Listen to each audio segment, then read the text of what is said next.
Land Transportation Franchising and Regulatory Board on Thursday allows Uber drivers to transfer to Grab and U-Hop while Uber remains suspended. To be able to switch, Uber drivers must present at least two requirements: proof of Uber accreditation and proof of insurance coverage. LTFRB board member Eileen Lizada says proof of accreditation means the drivers must be in our list as submitted by Uber under oath. The list was submitted by Uber Thursday morning, but the LTFRB has yet to cross-check the list against its system. Lizada says the decision was made in response to the urgency of the matter. The LTFRB says its stake is a demand of 300,000 phone-booked trips per day, which amounts to 300 million pesos to 360 million pesos. The transport body suspended Uber for 1 month because of repeated violations of its orders, but Uber asked the LTFRB to downgrade the suspension to a fine. Human Rights Watch says President Rodrigo Duterte should retract his threat against human rights advocates before there is more blood on his hands. HRW says Duterte's latest threat to order the police to shoot human rights advocates who allegedly obstruct justice places targets on their backs. HRW Deputy Asia Director Phelim Kind says, quote, Duterte's threats against human rights activists is like painting a target on the backs of courageous people working to protect the rights and upholding the dignity of all Filipinos. Duterte on Wednesday threatened to order police to shoot human rights advocates so they would know what real violations are like. He also accused them of a conspiracy that merits a probe in the near future. Duterte's statement is the latest in a string of threats against human rights groups in the Philippines under his administration. The Philippines' gross domestic product grew 6.5% in the second quarter of 2017, recovering from a slowdown for the past 3 quarters. The Philippine Statistics Authority says this is an increase from the 6.4% growth during the first quarter of 2017, but still a decline from the 7% in the second quarter of 2016.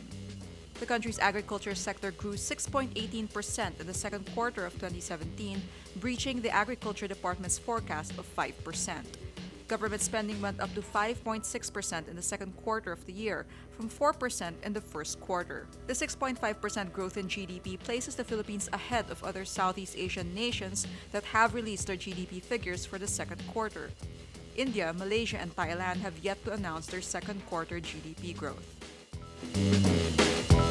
Malacanang vows an impartial investigation into the simultaneous Bulacan raids that killed a record number of alleged drug offenders in a single day. But presidential spokesman Ernesto Abella did not clarify if Malacanang would conduct its own investigation into the operation or if it referred to the usual internal police investigation.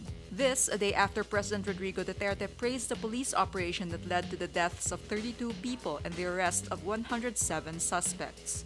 Duterte said killing the same number on a daily basis would solve the country's drug problem. But Abella downplays the high death toll. Abella says, quote, the Bulacan raids, we have to underscore, are not the result of a single action, but wide-ranging simultaneous police operations against illegal drug offenders conducted in the whole province of Bulacan. He also says police were met with violent resistance, which prompted them to use deadly force on the suspects. Abella cites the recovery of firearms, grenades, and live ammunition as evidence that the suspects fought back. Bulacan police conducted 66 operations throughout the entire day Tuesday. By the end of the operation, police seized 230 grams of suspected shabu and 765 grams of marijuana leaves. Magdala Representative Gary Alejano slams Foreign Secretary Alan Cayetano for brushing aside the alleged presence of military and civilian Chinese ships near Pag-asa Island in the West Philippine Sea. Cayetano earlier said filing a diplomatic protest over the Chinese ships near Pag-asa Island is, quote, not our strategy anymore. He later clarified he did not mean to say the Philippines would not file any protests at all, while saying protests can come in various forms, verbal or written. It was Alejano who first made the information public on Monday during the budget briefing for the Defense Department at the House. Alejano says, quote, have we already adopted the strategy of silence, inaction, and subservience in the West Philippine Sea so as not to offend China? Alejano says the activities may be part of China's sinister plan to occupy sandbars just west of Pag-asa Island, which is home to over 100 Filipino civilians.